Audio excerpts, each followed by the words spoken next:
Hello and welcome to this Oak Tree English video on comparing texts.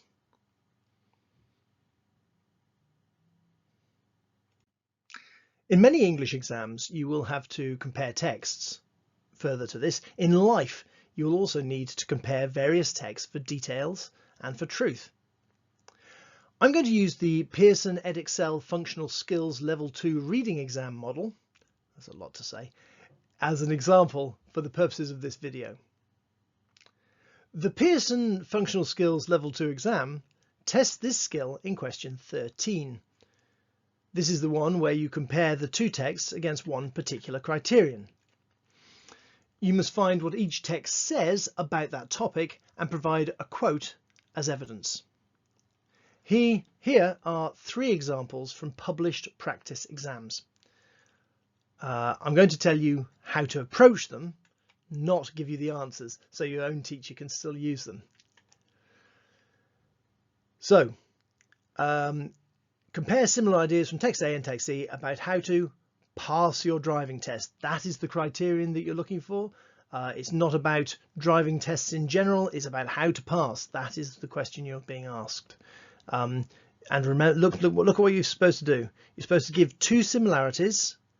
Each similarity is supported by one quotation from text A, one quotation from text C, and that's to support each similarity, as I said.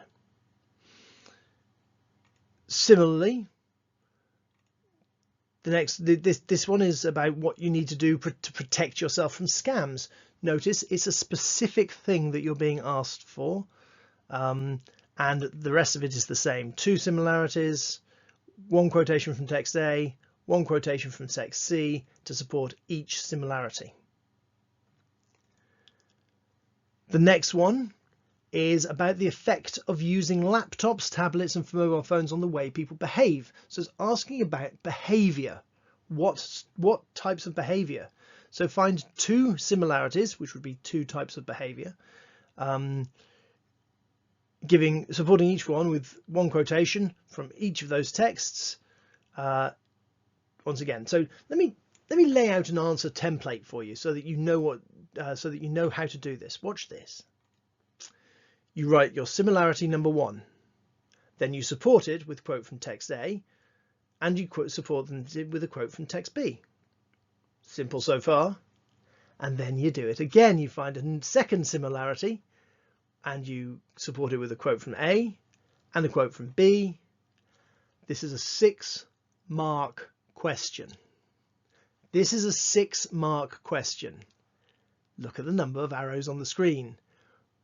Similarity 1, quote A, quote B. Similarity 2, quote A, quote B. 6 marks. So it's quite straightforward. Would you like to see how this works? Of course you would. To create my own example, I've employed two poems as texts. This is because I believe poems are densely packed and high quality parcels of language. I've chosen If by Rudyard Kipling and Desiderata by Max Ehrmann, as they are well known and well written sources giving advice for how to live life well. Thereafter I will set questions in the functional skills style for you to draw comparisons. If you wish to have these two poems open, then feel free to search for them now in a search engine. They're both in the public domain and are easily accessible. However, I will read them to you now because I am a huge egotist and like the sound of my own voice.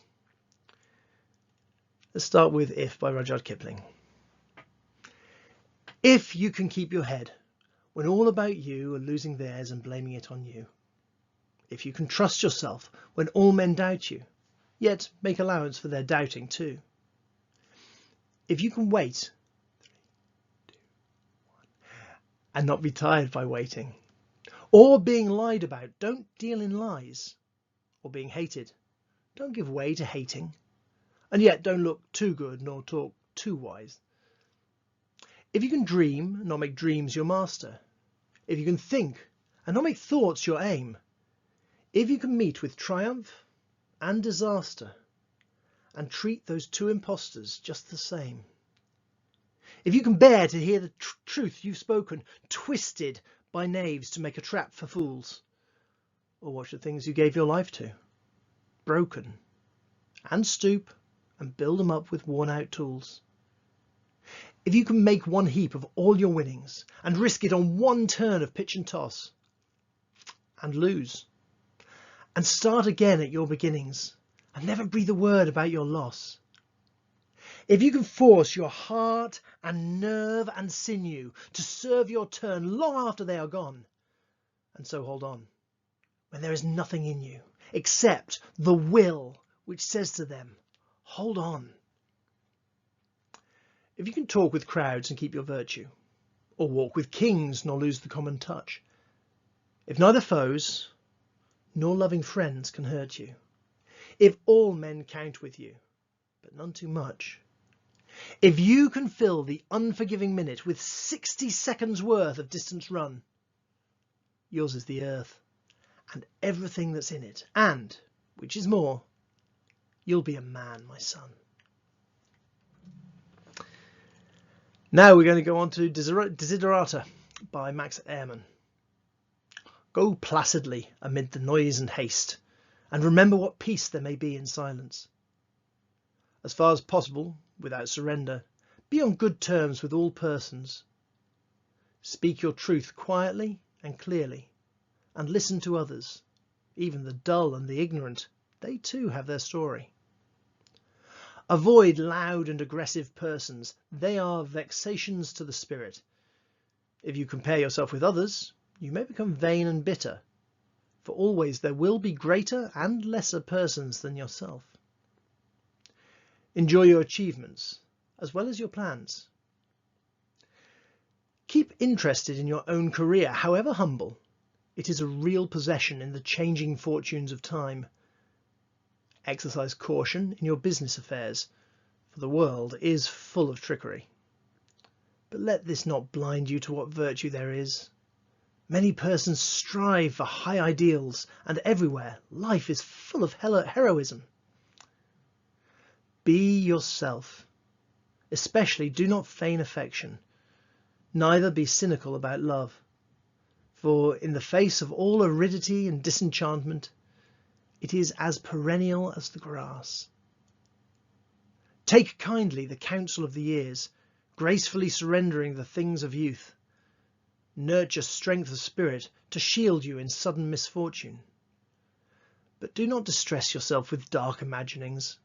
Many fears are born of fatigue and loneliness. Beyond a wholesome discipline, be gentle with yourself. You are a child of the universe, no less than the trees and the stars. You have a right to be here, and whether or not it is clear to you, no doubt the universe is unfolding as it should. Therefore, be at peace with God, whatever you conceive him to be, and whatever your labours and aspirations, amid the noisy confusion of life, keep peace with your soul. With all its sham, drudgery and broken dreams, it is still a beautiful world.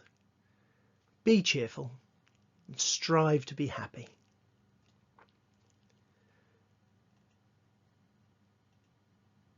So now we're going to look at some questions surrounding these, and we're going to compare the two texts. So that's why it would be very helpful for you to have those texts available to you right now.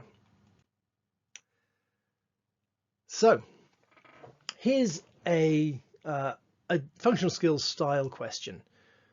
Compare similar ideas from if and desiderata about other people. So amid all of that good advice about life, we're looking for things that they say about other people. In your answer, you should give two similarities from these texts about other people, give one quotation from if and one quotation from desiderata to support each similarity. Let's see if we can do that.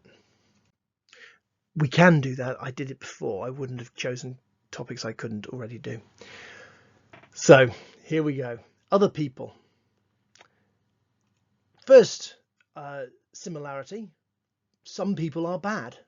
Kipling says, twisted by knaves, those are bad people, to make a trap for fools. not necessarily bad people, but neither particularly good. Whereas Ehrman says, avoid loud and aggressive persons. But they both say to value other people. Kipling says, if all men count with you.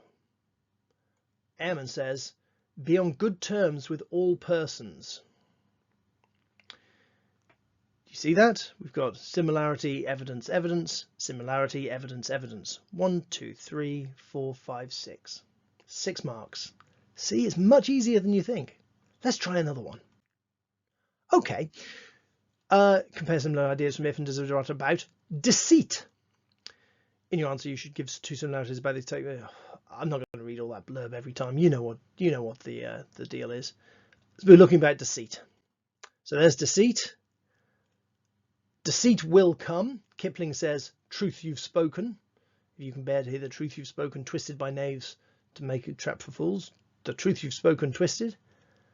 Whereas Ehrman says, the world is full of trickery. But you should also react well. Treat those 2 impostors just the same.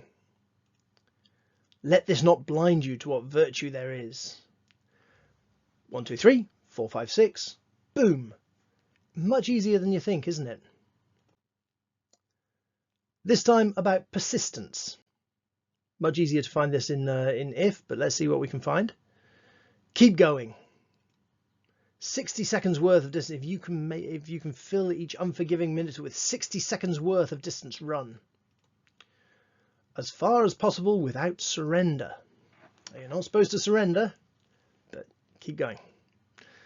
And growing old and growing up is also a persistence related issue. You'll be a man, my son. Those words still make a little shiver go down, a good shiver go down my spine. And take kindly the counsel of the years. So I hope what I've shown here is that this question is not nearly as intimidating as you think it might be, but it is a place where people lose marks unnecessarily. So here's 3 worked examples to show you 1, 2, 3, 1, 2, 3, or 1 + 1 + 1 × 2. It doesn't matter which way you look at it, it's not nearly as hard as you think it is. So I wish you the very, very best of luck next time you take this exam. I hope you found this Oak Tree English video helpful. If you have, please consider helping my channel out with a like, a share, a comment, or even subscribe. If you haven't, then let me know what I can do better in a comment. Thanks for watching. Goodbye.